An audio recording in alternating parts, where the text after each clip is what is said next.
Hola, ¿qué tal? Bienvenidos a la Feria Internacional del Libro Universitario en su modalidad virtual. En esta ocasión tendremos la oportunidad, y vaya que es una gran oportunidad, de conversar con el joven poeta Marco Antonio Murillo. Marco Antonio Murillo, me voy a permitir leer su ficha, es maestro en Creative Writing por la Universidad de Texas en El Paso, es licenciado en Literatura Latinoamericana por la UADY, Premio Nacional de Poesía Rosario Castellanos en 2009, Premio Estatal de la Juventud en las Artes en 2015, Premio de Poesía Ciudad y Naturaleza José Emilio Pacheco apenas en 2020, premio que le otorgó la FIL de Guadalajara por su libro Tal vez el crecimiento de un jardín sea la única forma en que los muertos pueden hablarnos. Marco, a pesar de sus premios, camina ligero de vanidades. Es también y ha sido también becario del PEC en Yucatán, de la University Grant, de la Fundación para las Letras Mexicanas, del FONCA, y es autor de los siguientes poemarios: Muerte de Cátulo, editado por La Catarsis Literaria en 2011, La Luz que no se cumple, de Arte Poética, y Derrota de Mar, editado por Jaguar Ediciones. Como antólogo es coautor de esta maravillosa antología, ya muy poco asequible, porque fue muy mal distribuida, porque es un libro local, que es Casi una isla, 9 poetas yucatecos, nacido en la década de los 80, editados por el Sedeculta en 2015. Asimismo, ha sido editor de varias revistas, entre ellas la revista de El Paso, Texas, Rio Grande Review. Y me gustaría también recomendar y hacer notar que Marco ha sido colaborador de la revista de la Universidad Veracruzana, me refiero a la revista La Palabra y el Hombre, donde Marco no solamente ha publicado reseñas a poemarios, sino también ha dedicado en alguna ocasión su pluma a algunos temas populares y políticos, como lo fue en alguna ocasión un ensayo sobre la actualidad de Speedy González. Marco, he dado las debidas credenciales, es un gusto tenerte aquí y es un gusto iniciar una conversación contigo. A nombre de la Universidad Veracruzana, bienvenido, Marco. Muchas gracias, Lino.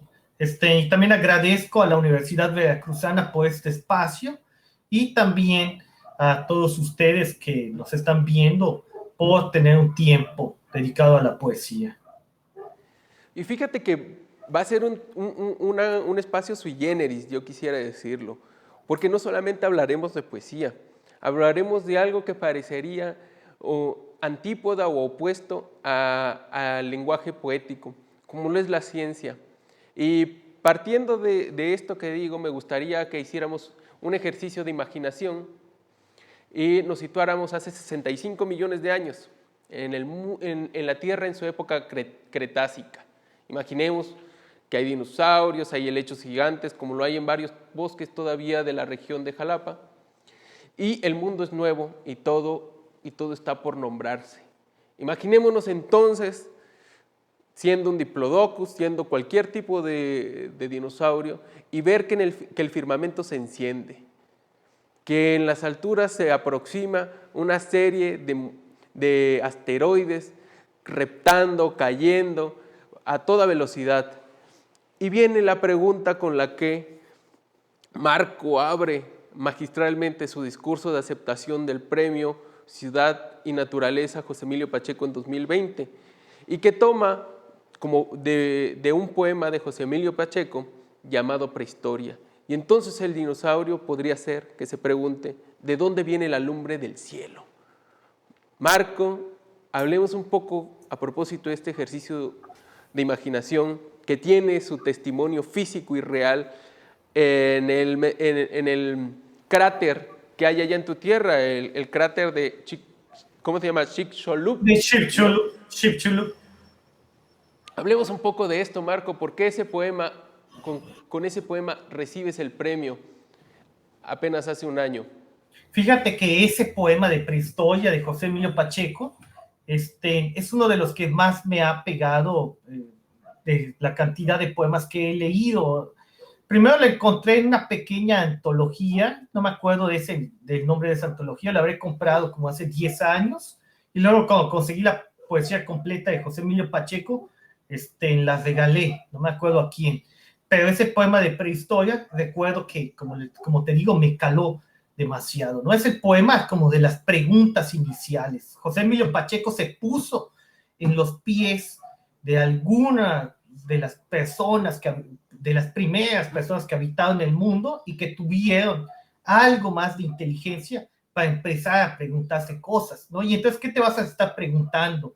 Te vas a estar preguntando cómo interpretar esos fenómenos que se están dando, por ejemplo, el rayo, la lluvia, y de ahí proviene la poesía, de eso, ¿no? Y además, no solo de ahí proviene la poesía, también de ahí proviene la ciencia, ¿no? La ciencia intenta dar explicaciones a cada una de las cosas que ocurren en el mundo, ¿no? Nada más que esas explicaciones ahorita siempre tienen que estar sujetas por algo completamente comprobable, ¿no? Yo le reprocho eso un poco a la ciencia, que yo no soy científico como para reprocharle, pero bueno, creo que al meterle eso a la ciencia y al exigírselo plenamente, sí le ha dado posibilidad de tecnología al mundo, un mayor avance tecnológico que en otros tiempos, pero sí le ha quitado muchísimo a la humanidad, ¿no? Ahorita estamos en crisis ambiental. ¿Por qué? Porque nosotros nos hemos separado de la naturaleza, ¿no? No somos parte ya de la naturaleza según la tecnología. Somos como otra cosa. Aparte, pues no la respetamos, ¿no? Pero de ahí proviene lo de la lumbre del cielo, ¿no? Son las preguntas iniciales que se habrá hecho a alguien. Y José Emilio Pacheco hizo que su poesía retorne a ese momento de la prehistoria. Y justo tú en este discurso, con el que, insisto, recibes el premio de parte de la FIL, haces una aclaración, justo en torno a esto que nos dices del pensamiento cientificista, en el que nos hemos robado la posibilidad de dar respuesta a todo. Hemos construido un marco o un cajón del cual no nos podemos salir, que es de este racionamiento extremo, de esta mirada positivista de las cosas, y que ya no nos ha permitido, lo comentamos ya hace algunos momentos previo a este enlace, nos ha impedido ver el mundo a través de un sentido olvidado, que es la imaginación. Pero yo te decía que no la imaginación como concepto cursi, sino la imaginación como un sentido de aprender la realidad. Y de esto me acordaba también de un verso, de unas palabras, de un poeta que tú me presentaste, que yo nunca antes había leído, a Rafael Cadena, que decía que la poesía lo que hace es nombrar la condición tan extraña del hombre en la tierra. Yo le puse lo de la poesía porque justo me parece que es una de las funciones poéticas, nombrar la condición del hombre. El hombre nombra las cosas a partir de la poesía, a partir en su momento de la imaginación, las cosas que le rodeaban. Sí, fíjate que yo después de construir ese libro, me encontré en internet, siempre uno está de ocioso, ¿no? Ahorita ya no puedes ir a las librerías de viejo y puedes ir muy poco a las librerías que están abiertas, ¿no? Y te cuentan el tiempo, etcétera, etcétera, ¿no? Pero gracias a Dios existe el internet y uno puede acceder a una librería virtual y estar buscando a ver qué compra o a ver qué se descarga, ¿no? Entonces encontré un libro que se titulaba El conocimiento perdido de la imaginación, de Guy Lachman, ¿no? Y ella explicaba, un poco hablando de la ciencia y hablando de la poesía, de estas problemáticas que ha traído la ciencia, ¿no? Ha traído muchas ventajas, pero también muchas problemáticas que se están empezando a sentir actualmente, ¿no? Y que a algunos tampoco les va a importar como demasiado, ¿no? Pero básicamente el problema es que hemos restringido el conocimiento solamente a la ciencia, y la imaginación como ejercicio de conocer el mundo se ha perdido completamente, ¿no? ¿Qué es lo que lo conserva? Una de las cosas que lo conserva, la poesía. Según Lachman, Y esto no hay manera de comprobarlo a menos que se invente una máquina del tiempo y vayamos al pasado y allá vivamos miles de años en algún momento histórico o prehistórico determinado. En el lenguaje habrá empezado como una especie de forma poética, ¿no? De darle nombre a esto.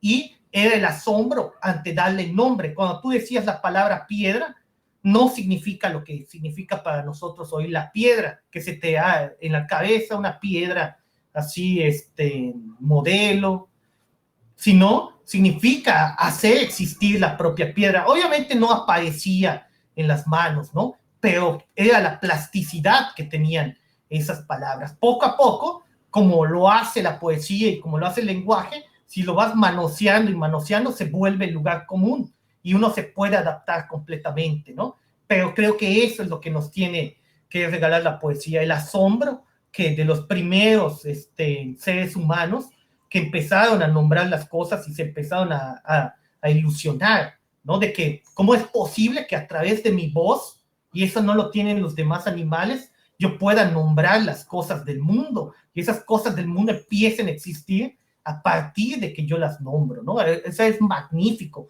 y lo tiene la poesía y lo olvidamos a cada rato que puede hacer eso. Acabas de nombrar una de las facultades de la poesía y de la poesía como lenguaje humano, como facultad de crear a partir del lenguaje. Me gustaría también, para continuar la conversación, que dieras muestra un poco también de tu visión poética, de tus búsquedas estéticas y de tus búsquedas líricas. En este sentido, me gustaría que nos leyeras un poema, el titulado Umbral, que a mí me gusta mucho y que me parece justo y pertinente para iniciar a hablar sobre este género literario y para que nos des un poco de tu visión en torno a este oficio que es el del poeta. Perfecto. Umbral. Soñé con la poesía. La soñé pequeña y temblorosa como una salamandra, negra como la sed de no haber visto el mar desde hace años. El bosque del lenguaje ardía toda la noche en el vientre de mi madre, y la poesía corría y el fuego la alcanzaba. La piel de la salamandra era el humo de un enorme madero que ardía como una hermosa muchacha. Como una hermosa muchacha iba corriendo con su sudoroso nombre y cubría el otro lado del lenguaje que solo se ve a la luz de una lámpara lunar. Del carbón manaba un idioma amarillo que los hombres hablaban en secreto con pulmones perforados, y mi corazón triste estaba lejos de la palabra asfixia. No entendí lo que hablaban, ni lo que sus ojos decían contra el rojo que aún dormitaba profundamente en las hojas de la noche. Eso amarillo que era el lenguaje de todos los hombres y que al intentar hablarlo congelaba mi lengua. Soñé con la poesía. Me dijeron que hablar de ella es quemarse las raíces de la lengua, estar ciego ante la palabra luz, buscar inútilmente la claridad de la bruma de un bosque de humo. Yo busco esa claridad, la busco como un diente de león. Tal vez nunca la encuentre. Tengo el presentimiento de que el cielo está a punto de partirse en una gota hacia el océano. Me parece maravilloso, Marco. Además, ahí queda una función o una búsqueda incompleta, inacabada, una constante ir hacia un lugar no determinado, sí con una meta, pero sin conocer el camino y sin que el camino se termine. Recuerdo también un verso que a mí me gusta mucho y creo que tú ya me has escuchado repetirlo, que es uno que tiene Octavio Paz, y yo me refería a él siempre que hablaba del ensayo, que es un andar entre la duda transitada. Y justo de lo que estamos hablando, además de las preguntas iniciales que retomamos de José Emilio Pacheco, es de hacer las preguntas correctas para explicarnos el mundo. Este andar entre la duda, este andar entre la ausencia de respuestas, es también una búsqueda de tu poética. Cuéntanos un poco más justo sobre tu arte poética. Fíjate que hay muchas personas que están en contra de lo de la inspiración y que ven la inspiración. De hecho, ese término ya está, pero así manidísimo, ¿no? Debe ser más manido que hasta la palabra amor, ¿no? O hasta intentar rimar la palabra tiempo, ¿no? Pero, ¿cuál es el?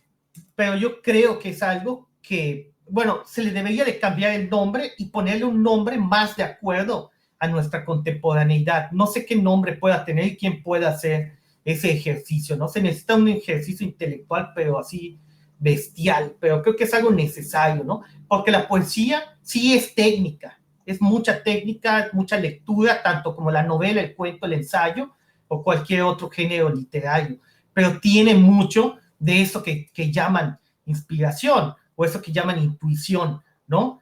Y eso también se puede trasladar a otras cosas a otras cosas de los seres humanos, ¿no? Yo siempre me gusta comparar la poesía con los mejores momentos de Michael Jordan, ¿no? Michael Jordan, pues era prácticamente un as del baloncesto, ¿no? Seguramente había días en el que él entrenaba mucho y hacía un partido bueno, pero hay otros días donde quién sabe qué hacía este señor y se aventaba unos partidazos que han quedado pues para la historia de la humanidad, ¿no? Eso es como la inspiración y eso pasa en la poesía. No sé por qué ocurre eso, yo no lo sé, pero hay veces en que tú estás haciendo un buen poema y de pronto sale la idea, te brilla algo la idea y vámonos. Fíjate que hay un físico que se llama Jean-Pierre Garnier Méliès que intenta explicar cómo ocurre esta cosa. Se echa una onda muy volada, pero que parece libro de Isaac Asimov, pero está comprobado con fórmulas matemáticas, muy enrevesadas, pero existe un intento de la física por intentar explicar por cómo ocurre la inspiración, ¿no? O sea, que es algo, yo creo que ha sido necesario allá. Fíjate que viene muy a cuento esta imagen que nos planteas del momento estético o el momento liminar donde ocurre la magia, por si hay que llamarlo de alguna manera, o donde existe la mística, donde todo cambia y se vuelve una experiencia estética, vital, artística, justo con la manera en que jugaba Michael Jordan. Hace unos días estaba viendo un capítulo de esta serie de documental que hace Martin Scorsese con Fran Lebowitz. Ella estaba siendo entrevistada por Spike Lee y justo le preguntaba por la idea de arte y ella excluía el deporte como una manifestación artística. Justo el azar y la probabilidad de que un fenómeno no se repita también puede ser considerado artístico, Marco, también puede ser considerado poético, no estar sujeto a un soporte como lo es el libro, como lo es esta grabación, para que esté ocurriendo, sino el acto mismo, casi imperceptible, podría ser considerado poético.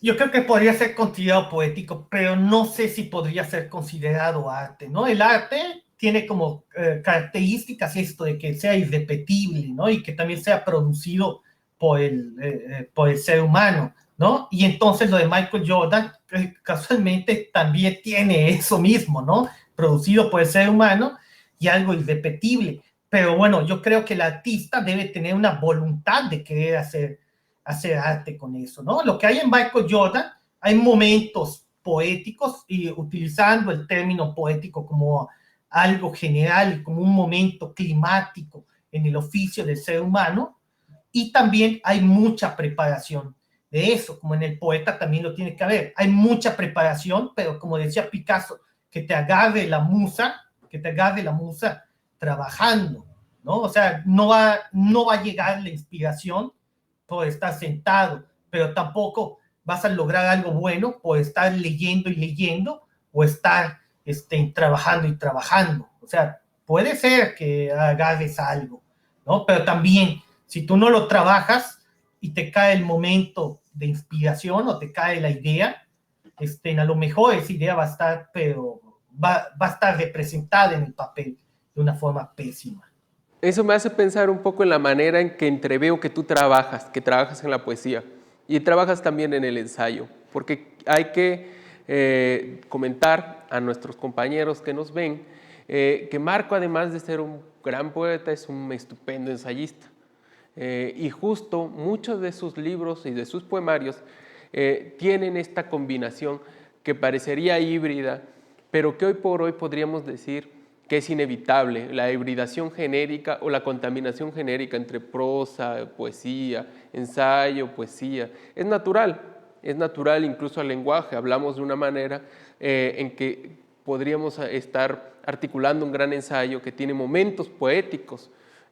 Hay muchos autores que tú podrías mencionarnos que lo hacen. Yo tengo a mis santos, por ejemplo, Sergio Pitol hace ensayos que se vuelven cuentos, lo mismo que Borges, lo mismo que Vilamatas. En tu caso, la poesía y el ensayo siempre son una constante, van de la mano, van trazando un camino. Y creo que tu manera, y quiero preguntarte si no estoy pecando de soberbio al tratar de definirla de esta manera, es que la inspiración te agarra trabajando en las visitas que haces a muchos personajes y autores. Hablamos de Michael Jordan, pero Michael Jordan vive en la casa de tus clásicos poéticos, sin ser poeta, o al menos no ser un poeta de literatura. Lo mismo que William Carlos Williams vive en otra casa, en este vecindario que has construido, donde vas visitando a figuras referenciales de tu obra, o a Becerra, cuando también has escrito en torno a Batman, también lo has visitado. La inspiración te agarra justo en estas casas merendando con personajes y autores. No sé si me equivoco. Háblanos un poco de estos santos que tienes en tu vecindario de clásicos. Fíjate que hay, pues un autor tiene que abrevar de las cosas que tiene a su mano. A mí yo he tenido una vida bastante tranquila con algunos momentos que podríamos decir de graciosos o algunos momentos que los producieron ciertos errores, que es natural que uno cometa, ¿no? Pero no me ha pasado como grandes cosas como para que yo me dedique a hablar de ellas, ¿no? Nada más un poema personal, nada más tengo uno que se llama Carta de Relación y ya, es el único poema que considero personal. Entonces, ¿de dónde saco mis ideas? Lo saco pues de las cosas que leo, ¿no? Me pongo a veces en el zapato de los autores que voy leyendo y voy pensando cómo hubiera sido si fulanito de tal trabajara un poema sobre este tema, o cómo hubiera sido, o cómo fue el momento, cómo fue la escena en el que William Carlos Williams empezó a escribir su poema de los Asfódelos. Yo me pongo en el pie en los zapatos de ellos e intento partir de allí la reflexión poética, ¿no? Entonces mi poesía, como tú bien dices, es una poesía que abreva sobre los diferentes autores, es una poesía que busca indagar en el porqué de la poesía, por qué hay autores que escriben, para qué escriben y cuál es el sentido de escribir poesía en este tiempo. Y fíjate que algunos poemas me los han comentado, pero nunca me he topado con ellos. Para el poema de William Carlos Williams, fíjate que un amigo del Paso me comentó que en algún momento había leído un poema él me dijo el nombre del autor, pero ese nombre del autor ya lo he olvidado, y me describió el poema. Me dice que en el poema está William Carlos Williams viendo que Elvis Presley toque mientras está muriendo lentamente, ¿no? Yo dije, no manches, ese poema, qué bellísimo es, ¿no? Prefiero no leer el poema, yo prefiero conservarlo en mi mente con el asombro que me dio, ¿no? Entonces lo recreé. No aparece Elvis Presley, no me llevó hacia allá el poema que estaba construyendo, pero sí me llevó a presentar a un William Carlos Williams medio moribundo, sembrando en su jardín de Asfódelos y escribiendo, intentando escribir su gran poema que es de los Asfódelos. Justo te decía que leer varios momentos de tu poesía y sobre todo fragmentos del próximo libro que será editado por la Universidad de Guadalajara, el libro que te mereció el premio, que repito su nombre, y lo voy a leer porque es un título bastante largo y me recordó a los títulos de este joven narrador argentino que es Patricio Prom. Me lo recordó porque son extensos sus títulos. El tuyo es: tal vez el crecimiento de un jardín sea la única forma en que los muertos pueden hablarnos. Y tienes allí un poema que ya lo visitarán los lectores cuando este libro sea editado y en su momento sea comentado, dedicado a William Carlos Williams y justo retomando la imagen de los Asfódelos. Yo recuerdo con mucho cariño en la tarde en la que tú nos hablaste, a mí y a una serie de amigos más, también poetas, de los asfódelos y del poema de William Carlos Williams y de la imagen preciosa de esta planta, de esta flor infernal, de esta flor de muertos, infernal en el poema de William Carlos Williams. Háblanos un poquito más justo sobre esto, porque es notoria la curiosidad que tienes en algunos temas que explotas y que no solamente explotas, sino que estiras con plasticidad para sacar una nueva historia, porque también los poemas guardan historias, ya con un estilo totalmente tuyo, ¿no?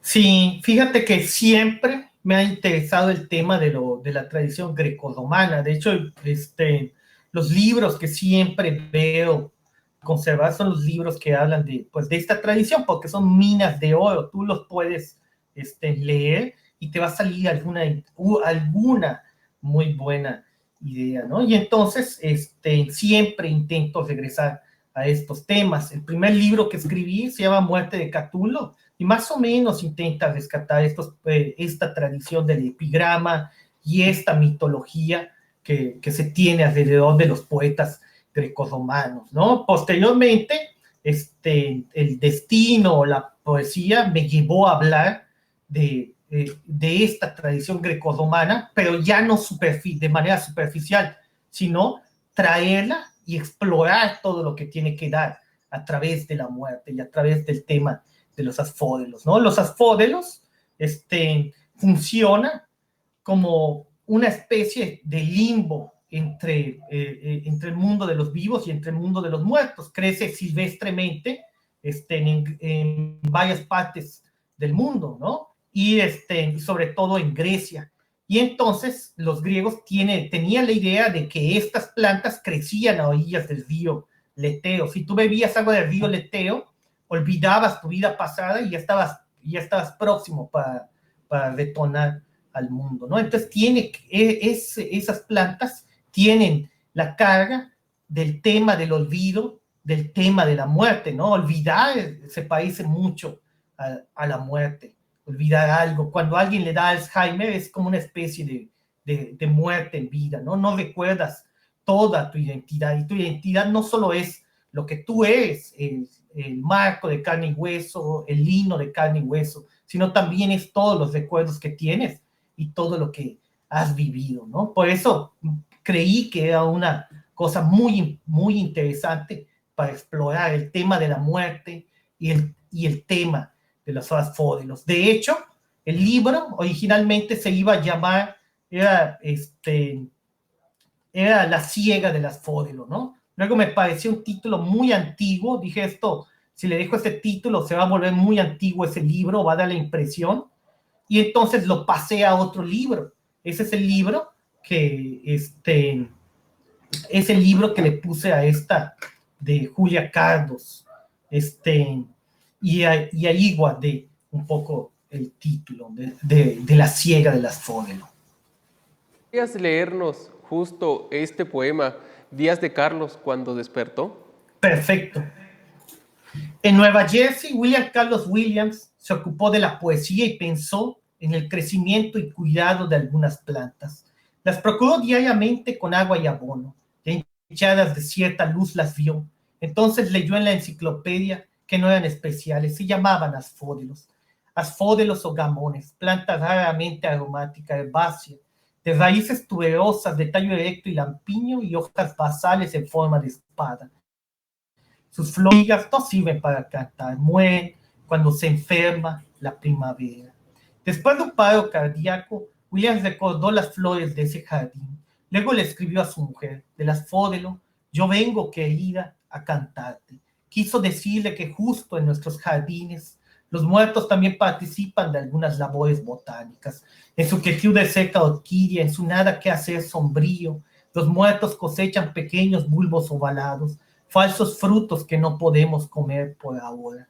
Mientras anochecía en el jardín, una tras otra las hierbas iban perdiendo el sol, se multiplicaban en una leche oscura, se guardaba entre sus raíces el tiempo detenido de los muertos y el tallo, el olvido de los vivos. Tal vez el crecimiento de un jardín sea la única forma en que los muertos pueden hablarnos. Los oímos, los escuchamos en el crujir de ramas, en el viento que dobla y mueve las hojas como una estación en tránsito. Estoy seguro que mientras Williams le escribía a su mujer, pensaba que las líneas de cultivo en el jardín irregulares se parecían a la duración de algunos versos suyos. Cuando hablo de flores es para recordar que en un tiempo fuimos jóvenes. Le debemos tanto a nuestros muertos, el gusto por algunas especies de plantas que inútilmente crecen en nuestro jardín y la pena de extrañar la vida cuando estamos enfermos. Fíjate que queda manifiesto también en el poema lo que nos habías dicho antes y la génesis del libro que te hizo ganar el premio Ciudad y Naturaleza José Emilio Pacheco apenas el año pasado. Y creo que es pertinente hablar un poco también sobre la memoria. Yo no sé muy bien, Marco, si la experiencia humana hace subjetivo la idea que tenemos de realidad y que por eso también tendemos a hacer una oposición entre poesía y lenguaje científico. Porque, al menos para mí, estoy seguro que tú tendrás tu propia visión al respecto, tal cosa como la realidad a secas no existe, toda vez que está mediada por la visión subjetiva del hombre, toda vez que está mediada por nosotros, que somos una máquina de ficciones. ¿Tú qué opinas a propósito de esto y sobre la idea de que la memoria son cosas o mitos que nos vamos contando, mitos personales que nos vamos contando nosotros? Es decir, vivimos una gran mentira. Así es. Ya, fíjate que ya Descartes se lo había preguntado cuando dice pienso, luego existo, ¿no? Llevó este asunto hacia los límites y empezó a imaginar, bueno, ¿qué es la realidad, no? ¿Cómo sé que lo que no estoy viendo, algún demonio, él decía, algún demonio me lo ha puesto encima? Entonces yo nunca lo voy a poder comprobar, no puedo comprobar que las demás cosas existen. Para comprobarlo necesito materiales de esa misma realidad, pero ¿qué tal si esa misma comprobación también me lo están creando, ¿no? O sea, que no hay manera de comprobarlo. Lo único que puedes estar seguro es de que razonas y de que piensas, ¿no? Por eso dice pienso, luego existo. Ahora bien, eso se ha retomado un poco, claro, ya no tan exagerado, pero tienes toda la razón. La realidad como tal no existe.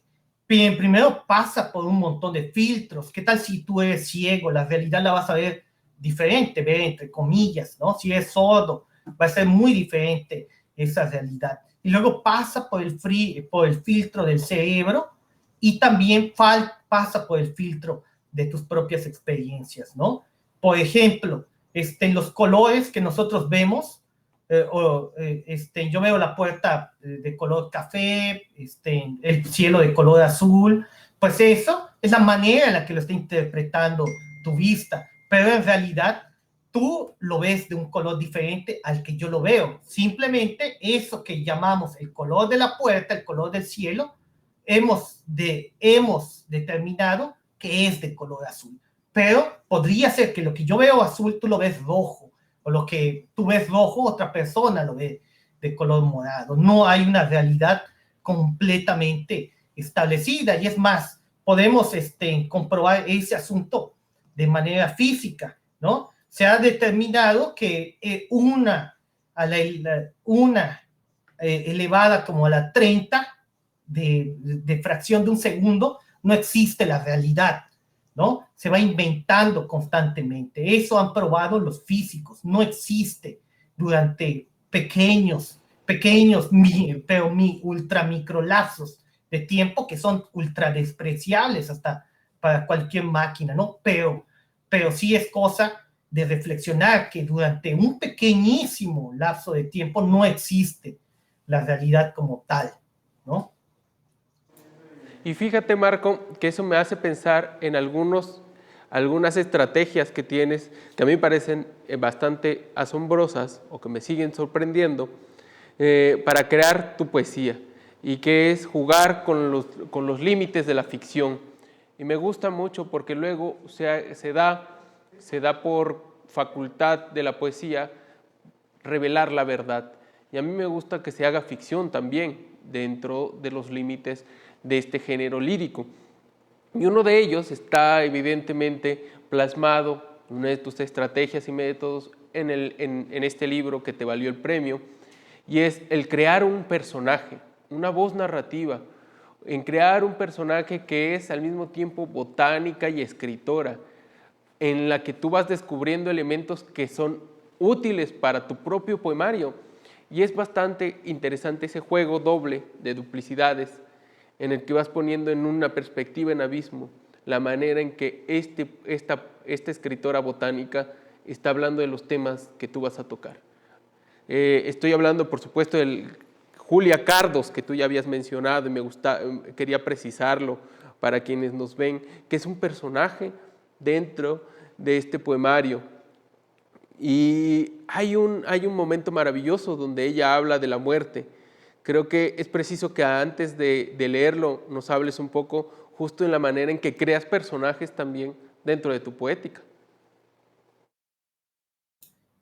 Sí, fíjate que yo veo a los libros de esta manera. Uno escribe el libro que desearía leer, al menos si hablamos de alguien que conscientemente está produciendo un libro, ¿no? Lo escribe porque realmente desearía conseguir un libro con esas características. Y entonces, pensando en esa idea, construí lo de Julia Cardos, ¿no? Dije, ¿cómo me gustaría estar ante un libro que tenga estas locuras, ¿no? Que tenga la vinculación de los santos con las plantas, que tenga la vinculación de la muerte con las plantas y que tenga diversas imágenes vegetales vinculadas con otras cosas que atañen al ser humano, ¿no? Porque yo pienso que vivimos como una especie de vida de planta nosotros, ¿no? Crecemos, pero al final de todo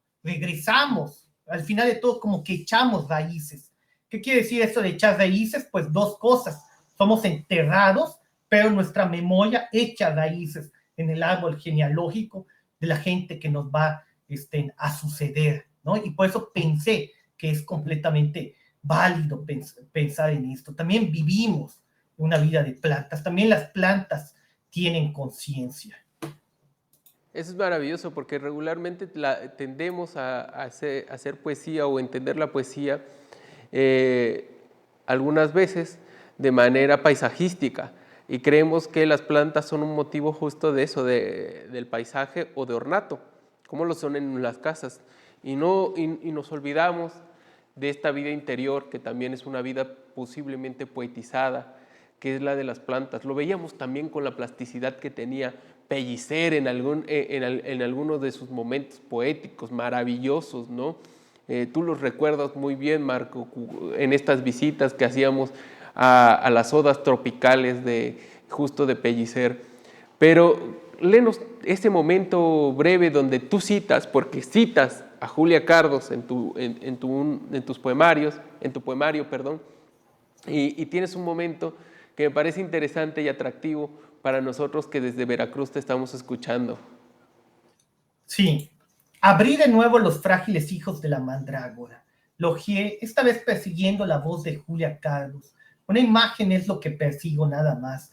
Recuerdo que en algún sitio Nerval escribió, llegué a la segunda parte, era la más extraña de todas. Consistía en la descripción de ciertas especies de plantas y su uso cotidiano. Pero había algunas anotaciones al pie de las páginas, seguramente esbozos de temas que ya no se desarrollaron. Esta sobre la muerte en una botella. A mi padre le gustaba contar esta historia. Un niño que vivía en el puerto de Veracruz halló una botella submarina, se la puso en el oído y escuchó un aleteo de pájaros que hace tiempo no volaban. Debe ser la muerte, se dijo, y corrió alegremente a contarle a su familia y después a otras personas. Nadie más moría, la muerte yacía encerrada en una botella de vidrio.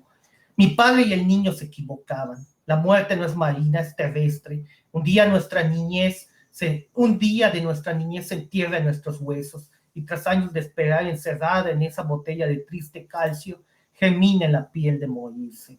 O esta, en donde se sugiere que morir es un invernadero y requiere de agua, sol, tierra fértil y ciertos cuidados. Morir se parece al crecimiento de una planta. Al tercer día nace un brote, a los 6 un tallo, finalmente A las 2 semanas el cuerpo ya se ha acostumbrado al humus y a la tierra que habita. Las partes vegetales hablarán por la muerte de ahora en adelante. Otras veces Julia tomaba una de sus acuarelas y describía cada parte con un verso. Era como si las cosas pudieran descubrirse de nuevo con solo renombrarlas. Oye, Marco, justo me parece pertinente a subrayar este último momento de este poema, donde las cosas se renuevan y es posible volver a nombrarlas. Quisiera hermanarlo con una pregunta que tengo que hacerte y que ya te había planteado antes. Justo uno, como creador, en tu caso como poeta, va hermanándose y tampoco es producto de la generación espontánea, va hermanándose con otros creadores y los temas que surgen también son temas comunes. Yo recordaba a propósito de tu poemario el que construyó Elisa Díaz Castelo, premio Aguascalientes. Este libro maravilloso que también se presentará en el marco de esta feria, que se llama El reino de lo no lineal, donde tiene sus Lázaros. Yo estaba, sus Lázaros que son gente viva y no viva, que regresa de la muerte. Estaba pensando, ¿por qué esta convergencia entre ustedes, que generacionalmente son cercanos? ¿Por qué el tema de la muerte puede resultar tan atractivo a dos creadores bastante jóvenes en la década de los 30? ¿Por qué esa visión de la muerte que no culmina, de esta muerte que no es el último estadio del ser humano, de esta muerte que es un tránsito y pareciera una cadena perpetua, y en tu caso, una posibilidad de renombrar y reasombrarnos? Fíjate que lo que creo que está pasando en este momento histórico, es que toda esta ola de cientificismo, que ya viene desde el neoclasicismo, viene desde el siglo XVIII y un poco también desde el siglo XVI, no sé, se ha empezado a manejar, pero ha ido avanzando y avanzando hasta este momento histórico, nos ha arrebatado algo, lo que se llama fe, ¿no? Es muy difícil, creo que es más difícil definir la fe que la palabra poesía hoy en día, ¿no? Y es más difícil confiar en la palabra fe que confiar en otro tipo de cosas. Yo no me aventaría a dar una definición de fe con eso, ¿no? Pero creo que eso está pasando. La gente está perdiendo la fe en las religiones y con toda razón. No se han sabido adaptar a las nuevas propuestas de este siglo y también, pues, con diferentes casos de pedofilia y cosas que han habido por allá, la gente se ha sentido traicionada. Y entonces los más jóvenes están buscando refugio en otras cosas. Hay gente que busca refugio en la astrología, que a mí me parece completamente válido. Si uno se pone a pensar cómo es que el universo funciona como una especie de reloj. De hecho, decía Einstein que si existe un Dios debe ser un matemático, luego lo mejoran, y un físico dijo que debe de ser un matemático imaginando cosas, el universo lo compara con eso, ¿no? Y se han ido hacia este tipo de cosas. O sea, están buscando la fe en otro lado, ¿no? Y yo creo que en el caso de Elisa, otros poetas, en el que yo me incluyo en eso, estamos buscando nuestra fe en la propia poesía. Le estamos dando respuesta a aquello irresoluble como es la muerte. Antes decías, bueno, me voy al cielo, ahí me va a recibir San Pedro y ya. Pero no, acá estamos diciendo la poesía, como si nada, bajita la mano, estamos diciendo la poesía me va a mantener sobre la tierra, ¿no? Sea lo que eso signifique, sea que signifique que vas a estar en la mente de otras personas a través de tus palabras, o que vas a estar literalmente en una especie de limbo, ¿no? Como funcionan los Lázaros. Los Lázaros de Elisa son personas que están entre la vida y la muerte. Mi propuesta son personas que ya murieron, pero siguen en la tierra a través de la naturaleza, ¿no? Es como un volver a la naturaleza, pero es una naturaleza consciente, ¿no? Ok, es una naturaleza que ha renunciado a la civilización, porque ya no tenemos esa vieja oposición de civilización y barbarie. Es esta nueva visión de renunciar a una civilización que se ha confrontado de manera incorrecta a lo que denominaba barbarie, a lo que denominaba silvestre, pero que hoy por hoy propugnamos como naturaleza y que consideramos es el espacio debido de vida, cuando antes no así lo creíamos, ¿no? Es bastante paradójico que volteemos a algo que parecería una respuesta que te da el sentido común, conservar, mantener, validar el espacio natural como el espacio habitable y el espacio normal del ser humano. ¿No es así? Sí, así es. Yo creo que ha cambiado mucho en las cosas. Todavía creo que sigue habiendo esta oposición de civilización, barbarie y salvajismo dentro del mundo, ¿no?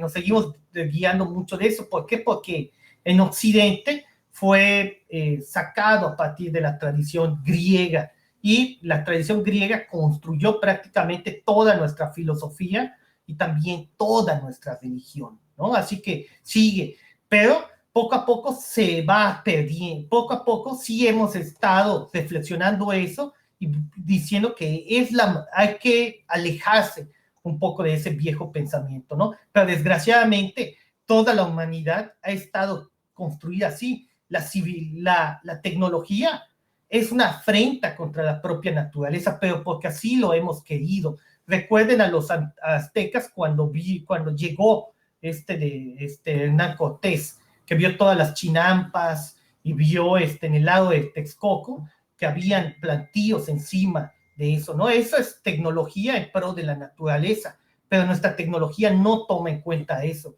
Llega con la máquina, con la máquina taladora, tala los árboles, construye casas y vámonos, o pone un plantío de algún tipo vegetal allá, ¿no? Creo que ese es el problema que estamos sufriendo y ya nos está golpeando duro. Ahorita el coronavirus es una especie de muestra de qué pasa si tú empiezas a invadir zonas que le pertenecen a otros animales, ¿no? Esperemos que a nosotros no nos toque ni a generaciones sucedáneas les toque el verdadero problema del cambio climático, porque aquí nos podemos resguardar en casa, ponerse un tapabocas para salir a la calle, pero ¿qué tal si se llegan a desbordar todos los mares del mundo? O sea, no te vas a poder esconder de eso. Y menos allá en la península, ¿no, Marco? Fíjate que tenemos algunas preguntas y comentarios. Una pregunta y un saludo. Te manda saludos Emir Ávila Hernández. Dice saludos al poeta Marco Antonio Murillo. Y antes dije que era una pregunta también lo que teníamos, pero como es el clásico, más que una pregunta, es un comentario. Y nos dice Aida Pozos Villanueva, editora de la revista La Ciencia y el Hombre, que el asombro también es un alimento de la ciencia. Nada más quisiera también hacer un hincapié, a reserva de que tú lo hagas, que durante la conversación no hemos hecho una oposición entre ciencia y poesía. Lo que me parece asombroso es cómo a partir del lenguaje científico, de temas científicos y de la curiosidad que le damos por completo a la ciencia y a la visión positivista, es todavía posible encontrar temas poéticos o poetizar la vida o poetizar respuestas. Por supuesto, lo que dice Aida me parece muy genial, ¿no? Había dicho antes que en el origen de la ciencia y de la poesía la podemos encontrar en el mito, ¿no? El mito de algún modo intenta cumplir estas funciones que ahorita tiene la ciencia de explicar los fenómenos de la naturaleza, ¿no? Pero esos mitos nacen a partir del asombro, digámoslo así. Esos mitos ya son asombrosos de por sí, ¿no? El mito del tlacuache y que le dio al fuego a los seres humanos es algo súper asombroso, ¿no? Y explica dos cosas: por qué el tlacuache no tiene la cola pelona y por qué el ser humano tiene el fuego, ¿no? Lo explica muy bien. Y la ciencia posteriormente buscaba cómo explicar eso, ¿no? Y más aún la ciencia más actual con la física cuántica o las teorías de la relatividad están llenas de asombro, ¿no? Algunos científicos han estado abandonando la idea positivista de la ciencia y han estado abrazando otro tipo de ciencia, ¿no? Una ciencia que todavía se sostiene a partir de las matemáticas, porque es necesario, las matemáticas es el lenguaje del universo. Yo diría que la música es el lenguaje del universo, ¿no? Pero bueno, la música luego se puede interpretar a través de las matemáticas, ¿no? Y han retomado otra vez la idea del asombro, ¿no? Todas las nuevas teorías de física cuántica son cosas que parecen, pero poesía, parecen una locura, ¿no? El hoyo negro, cómo funciona. Te acercas al hoyo negro y el tiempo se acelera, pero así brutal, tal que en un segundo, o el equivalente a un segundo, podrían pasar millones de años, ¿no? Pero el que lo está viendo desde afuera, el que está viendo entrar a la maquinita, al hoyo negro, le parece que pasan cientos de miles de años, ¿no? De hecho, el hoyo negro, si el hoyo negro tuviera conciencia, solo va a ver cómo explota la estrella, se convierte en hoyo negro y enseguida colapsa sobre sí mismo ese hoyo negro, ¿no? Y saca toda la energía y desaparece. Pero eso, para un tiempo normal como el que nosotros vivimos, tardaría billones de años, ¿no? Pero es un segundo, es como una especie de glitch del juego de Super Mario Bros. Eso, que ya ven que se traba el juego y el muñequito que se queda así es el hoyo negro, es como una especie de glitch que en un momento lo va a dejar de hacer, pero es un momento que para él, o que para la conciencia que esté en el hoyo negro, si hay una conciencia ya, duró como un instante todo ese glitcheo, ¿no? Oye, Marco, antes de terminar, y justo sacando provecho de lo que decías hace un momento sobre los motivos botánicos de tu poesía, al menos en este último poemario, me gustaría que nos leyeras el que dedicas a Emily Dickinson, porque creo que es un poema maravilloso y es un gran umbral al libro que próximamente editará la Universidad de Guadalajara y que en su momento presentarás. Va. The Emily Dickinson's Herbarium. Todo poema es un arte botánica. Lo dijo Emily Dickinson, o cuando menos lo pensó mientras diseccionaba un par de versos y oía el aire tímido de Massachusetts correr entre los árboles que visitaban Main Street. Rota alcancía de olores fue el poema. Era una mañana de sabiduría vegetal. Las estrofas saltaban de los espinos de la memoria y se confundían con los fantasmas del olfato. De pronto, escribir se parecía a salirse de nuevo de la habitación, casi siempre cerrada, y encontrar alguna flor que aún hable del frío. Como el invierno nunca muere, cómo persisten las fibras que retuercen la primavera. El Lilium lancifolium, por ejemplo, o lirio tigre, era como apretarse el calor en los huesos y escribir contra el herbario. Es tampoco el trabajo de la hierba al morir, debe deshacerse en fragancias que se queman dormidas. Es tampoco el trabajo del poema, que apenas sí abona algo a la tierra. Ese sentir que tras cada línea, cada verso recién regado, los muertos nos dan el último nervio de su juventud.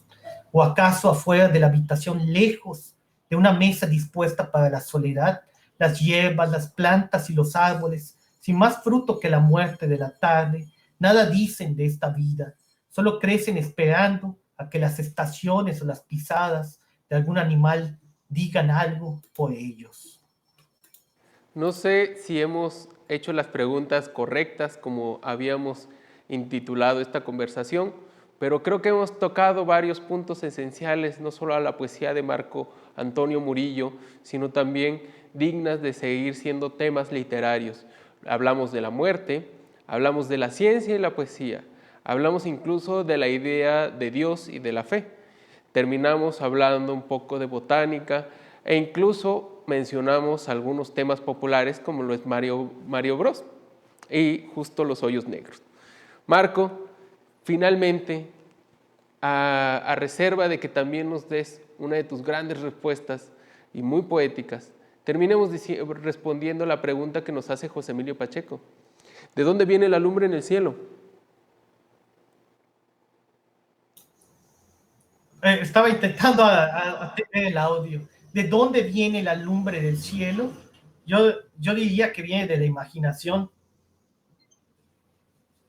Una vez más, tenemos presente la facultad, el sentido y la imaginación como una de las posibilidades humanas de aprender el mundo, aprender con H. Marco, muchísimas gracias. Ha sido un placer conversar contigo de esto, de lo otro y de todo, si es posible. Nos quedan muchos temas pendientes y esperemos tenerte pronto aquí en la ciudad de Jalapa para saludarte presencialmente y disfrutar de tu poesía y de tu conversación. A nombre de la Universidad Veracruzana, muchas gracias, Marco. Muchas gracias, Lino, y también muchas gracias a la Universidad Veracruzana por este espacio. Y gracias a todos ustedes que están viendo el video o que asistieron a este momento. Bueno, finalmente solo me queda recordarles que nos visiten en la página filu.b.mx y a través de esta plataforma adquieran una gran variedad de títulos universitarios que están a su disposición de venta en línea. Asimismo, si quieren repetir esta experiencia con Marco Murillo, tan solo tienen que entrar a YouTube y darle clic. Suscríbanse a nuestro canal, vean el resto de nuestras presentaciones, activen la campana y denos un like. Por lo pronto, esto es la Filu Virtual. Muchas gracias.